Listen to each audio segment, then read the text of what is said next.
Assalamualaikum warahmatullahi wabarakatuh. Halo teman-teman, perkenalkan nama saya Gita Ode, mahasiswi semester 4, Fakultas Ekonomi dan Bisnis, Universitas Hairun, Ternate.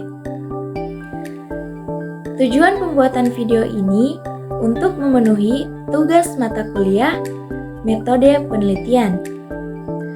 Pada kesempatan kali ini, saya akan membahas mengenai hermeneutika. Hermeneutika merupakan studi tentang pemahaman, yaitu melakukan interpretasi terhadap teks atau tindakan-tindakan manusia. Hermeneutika berusaha mengungkapkan makna yang tersembunyi dari setiap tanda atau simbol yang terdapat dalam teks atau tindakan manusia.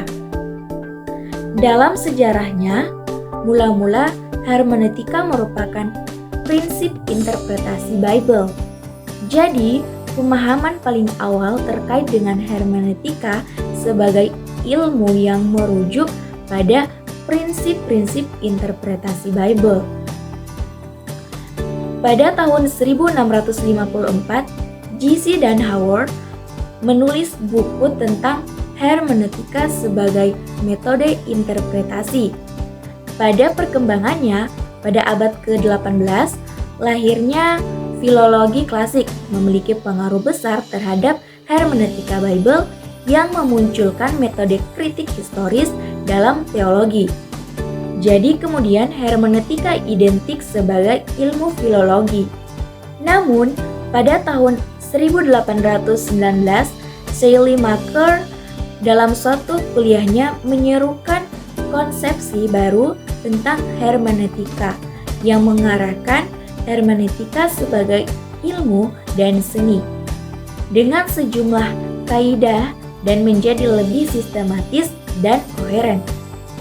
Hermeneutika bukan lagi identik dengan filologi, melainkan sebagai hermeneutika umum yang kemudian perkembangannya kita kenal sebagaimana hari ini. Selanjutnya adalah tentang dimensi hermeneutika. Dalam tradisi Yunani kuno, kata hermeneun dan hermeneia dipakai dalam 3 makna, yaitu yang pertama, to say, untuk mengatakan, yang kedua, to explain, untuk menjelaskan, dan yang ketiga, to translate, untuk menerjemahkan. 3 makna inilah yang dalam kata Inggris kemudian diekspresikan dalam kata to interpret. Berdasarkan 3 dimensi tadi, hermeneutika merujuk pada 3 hal pokok, yaitu yang pertama, pengucapan lisan, yang kedua, penjelasan yang masuk akal, yang ketiga, terjemahan dari bahasa lain. Pada perkembangannya, hermeneutika terbagi menjadi 3 bentuk, yaitu yang pertama, hermeneutika sosial atau kultural, yaitu menggunakan hermeneutika sebagai alat untuk menginterpretasikan tindakan sesuai konteksnya. Yang kedua, hermeneutika tekstual, itu memanfaatkan hermeneutika untuk memahami teks terlepas dari konteks di mana teks tersebut diciptakan dan dikonsumsi. Yang ketiga, filsafat hermeneutika, yaitu menguraikan dan mempelajari persoalan-persoalan terkait pemahaman itu sendiri. Misalnya, bagaimana cara memperoleh pemahaman, bagaimana cara memahami dengan benar.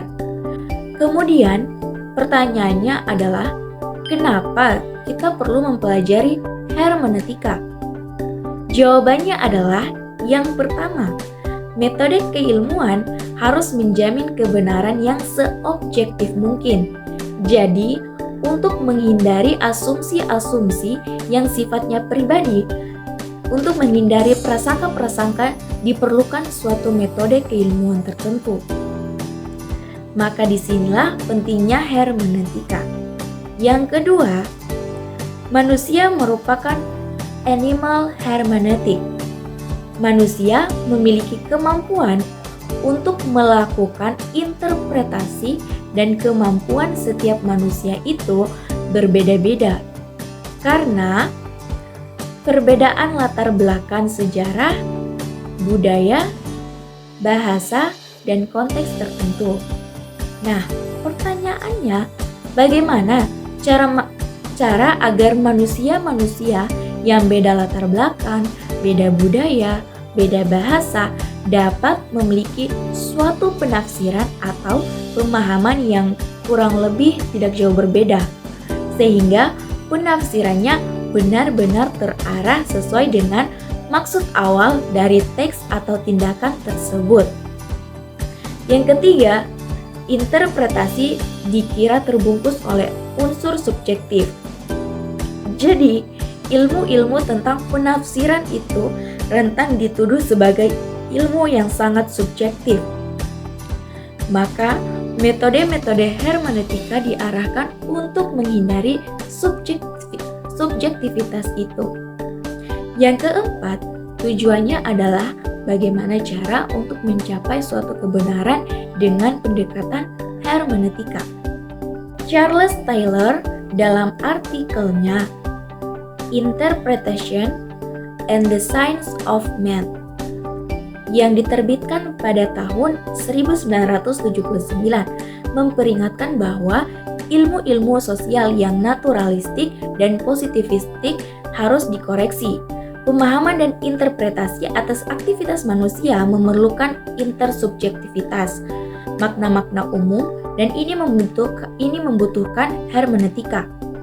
Jadi, agar ilmu-ilmu sosial itu terhindar dari subjektivitas, maka harus diarahkan kepada intersubjektivitas, sehingga yang muncul adalah makna-makna yang bersifat umum, tidak bersifat khusus, tidak asumtif, tidak bersifat prasangka-prasangka pribadi, dan disinilah pentingnya hermeneutika. Demikian yang dapat saya sampaikan. Mohon maaf jika ada kekeliruan dalam proses penyampaian materi tadi. Sampai jumpa pada video pembelajaran selanjutnya. Wassalamualaikum warahmatullahi wabarakatuh.